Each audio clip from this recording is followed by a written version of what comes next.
রহমতুল্লাহ। ওয়ালাইকুম আসসালাম রহমতুল্লাহ বরকাত। জি, জি, আমি ঢাকা বাংলাদেশ থেকে বলছিলাম। বলেন।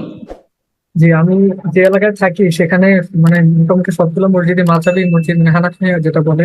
তো তারা দেরি করে সালাত আদায় করে, মানে এই 1-1.5 ঘন্টা পরে এরকম।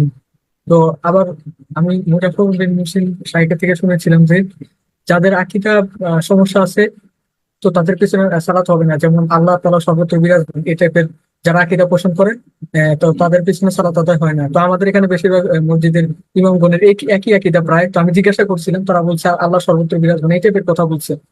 তো হুম। এরপর থেকে আমি মসজিদে মানে যেতে পারছি না। তো আমি সহিহ আকীদার মসজিদ আছে আমাদের এদিকে, কিন্তু সেটা অনেক দূরে হয়ে যায়, প্রায় 10 কিলোমিটার মতো। তো সপ্তাহে একদিন ওই জুমার সময় আমি বক্তৃতা শুনতে সেখানে যেতে পারি, কিন্তু বাকি 5 ওয়াক্ত সালাত যেটা, সেটা এখানে আমার বাসায় পড়তে হয়। তো এটা কতটা যুক্তি সম্পন্ন, এটা একটু যদি বলতেন।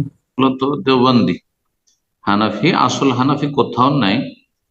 সবগুলি মাতুরিদি, সবগুলি সুফি প্রায় বর্তমান যেগুলো হানাফি পৃথিবীতে মোটামুটি।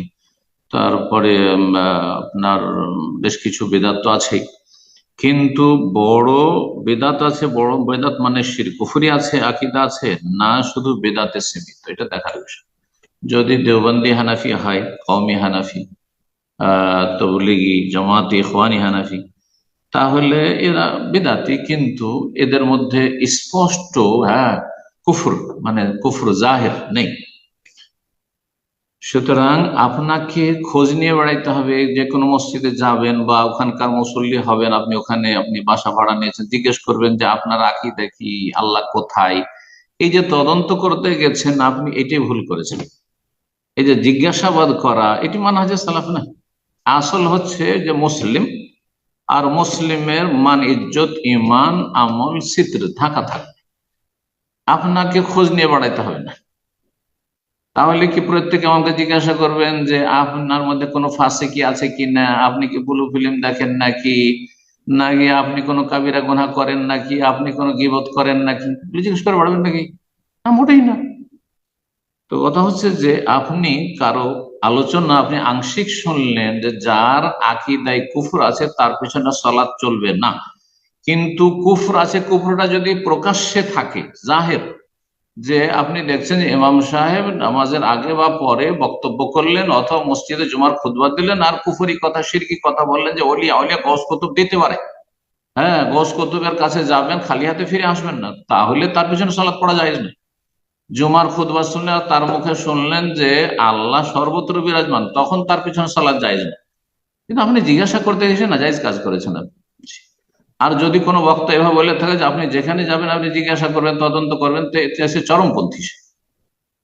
আর যে ফলো করবে সেও চরমপন্থী। না, এটা নেই ইসলামে। জি। তো এই যে ভুলটা করার কারণে এখন হয়েছে কি, আর আপনি কারো পেছনে সালাত করতে পারছেন না, অথচ এদের যদি ইসলামের সহি আকীদা বা পরিপন্থী আকীদা থাকে, সেগুলি ভিতরে লুকায়িত আছে, বাহ্যিক আপনার সামনে স্পষ্ট ছিল না, লুকায়িত আছে। সুতরাং আপনার সালাত সেখানে ঠিক ছিল। আর তার মুসলিমদের জামাতে যদি আপনি সালাত আদায় না করেন, তাহলে মুসলিম বিভ্রান্ত বেদাতি গুলোকে কি করে হেদায়েত করবেন আপনি? আপনি যে ঘরের কোনায় আপনার ওয়াইফের সাথে আপনি নামাজ পড়বেন, আর মসজিদের সাথে সম্পর্ক রাখবেন না, এদিকে দাঁড়িয়ে রেখেছেন, আশেপাশের লোকেরা দেবে এই লোকটি দাঁড়িয়ে আছে কিন্তু মসজিদে তো নামাজ পড়েন আমাদের সাথে, তো আপনার দিনের কথা শুনবে না? আপনি দাওয়াতের রাস্তা বন্ধ করে দিলেন, মানুষকে আপনি কল্যাণ দিতে চান না। আল্লাহ বুঝার তৌফিক দান করুন। এই চরমপন্থার কারণে আপনি নিজে ক্ষতিগ্রস্ত, যে আপনি জামাত থেকে বঞ্চিত। আর জামাত থেকে বঞ্চিত একাকি যারা সালাত আদায় করবে নিয়মিত, তাদের ক্ষেত্রে নবী সাল্লাল্লাহু আলাইহি ওয়াসাল্লাম হাদিস শুনিয়ে দিচ্ছে আপনাদেরকে, আলাইকুম বিল জামাত, তোমরা জামাত সহকারে সালাত আদায় করো। ফাইন্নামা ইয়াকুলু যিবুল কাসিয়া, নেকড়ে বাঘ কিন্তু বকরির পালে হামলা করতে সাহস করে না, কারণ খুব ভীতু।